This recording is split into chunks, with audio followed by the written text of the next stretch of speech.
मैं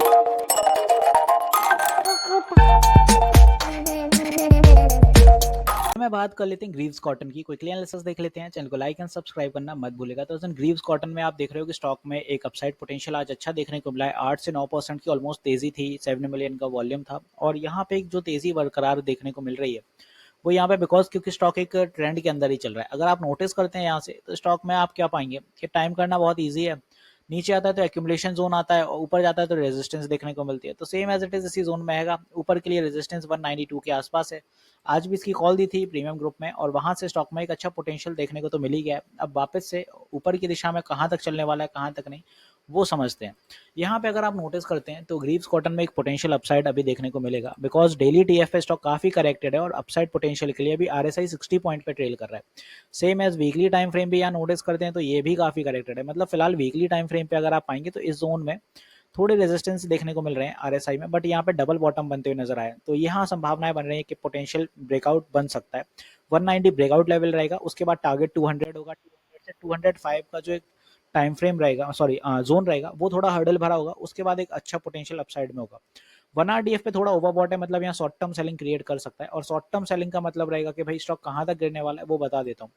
by any means अगर 1 RTF पे कोई शॉर्ट टर्म सेलिंग स्टॉक में आती है तो वो फिर से 180 या फिर ज्यादा से ज्यादा स्टॉक यहाँ पे 177 के आसपास के कुछ यहाँ पे सपोर्ट लेते हुए नजर आने वाला है। तो ये कुछ दो सपोर्ट रहेंगे अपने, जिन्हें अपन सपोर्ट एस की तरह डिनोट करेंगे। और ऊपर के लिए नेक्स्ट टारगेट जो रहेगा वो रहेगा 190 का। सस्टेन करता है तो फिर 200 का टारगेट आएगा। 200 के बाद फिर अपन लेंगे यहाँ पे 205। तो ये सारे अपने रेजिस्टिव जोन है ऊपर के लिए। 205 के बाद फिर 215, तो ये सारे अपने रहेंगे एक तरह से रेजिस्टेंस। तो ग्रीव्स कॉटन टाइम करना बहुत ईजी है। और इवन मैं अपनी भी बताऊं, जब कभी भी स्टॉक मुझे इस जोन के करीब मिलता है मैं बाय कर लेता हूं। और यहाँ पे बाय करने का मैं आप मालूम है, यहाँ पे अगर नोटिस करते हैं तो ग्रीव्स कॉटन इजीली आपको 18% का मूव देता है। मैं कहता हूँ भाई 18 ना दे 15 तो दे के जाएगा ये अपन को। तो यहाँ पे अगर हर बार आप स्टॉक को सिर्फ इसी जोन पे पकड़ लेते हैं तो यहाँ पे सिर्फ आपको एक आध हफ्ते होल्ड करना पड़ेगा और यहाँ पे आपको इजीली 10 to 15% का रिटर्न देखने को मिल जाएगा। ये वही जोन है और सेम एज इट इज इसी से बाउंस हो रहा है, इसीलिए मैंने इसको बोला है नजर रखिएगा भाई। वॉच लिस्ट में ऐड कर लीजिए। अपसाइड पोटेंशियल है, ब्रेकआउट देता है तो फिर बहुत अच्छे मूव आएंगे और नहीं आता है तो भाई फिर धीरे धीरे यहाँ पे पुल बैक वापस से बनेगा। तो एकदम से तो गिरेगा नहीं, कुछ शॉर्ट टर्म पुल बैक आएंगे तो अपने स्टॉप लॉसेस भी आप लगा सकते हैं। ये कुछ सपोर्ट और रेजिस्टेंस मैंने बता दिया। बात आती है ईएमएस, तो ईएमए सारे सस्टेन हो गए और ईएमए का हर्डल जो 2 दिनों से बन रहा था, अगर आप नोटिस करें कि लास्ट 2 सेशन में ये ईएमए के आसपास कंसोलिडेट कर रहा था। इवन 3 कैंडल्स हैं जो ईएमए के आसपास विक दिख रही है, बट आज ईएमए निकल गया तो ईएमए स्ट्रॉन्ग यहाँ पे सपोर्ट बनाते हुए नजर आया और बुलिश मूव देखने को मिला है।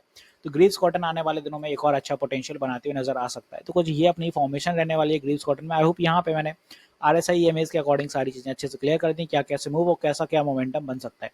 एक चीज और बता दूं, मैं लाइव सेशंस भी लेता हूं मार्केट आवर में। सुबह 10 बजे से और शाम 9 बजे भी लाइव आता हूं, तो आप अपनी क्वेरी क्लियर कर सकते हैं, लाइव सेशन में इंटरेक्ट कर सकते हैं। यूट्यूब पर स्ट्रीम होता है, फ्री ऑफ कॉस्ट होता है। तो मिलते हैं नेक्स्ट वीडियो में। This is me Shubham Yadav signing off.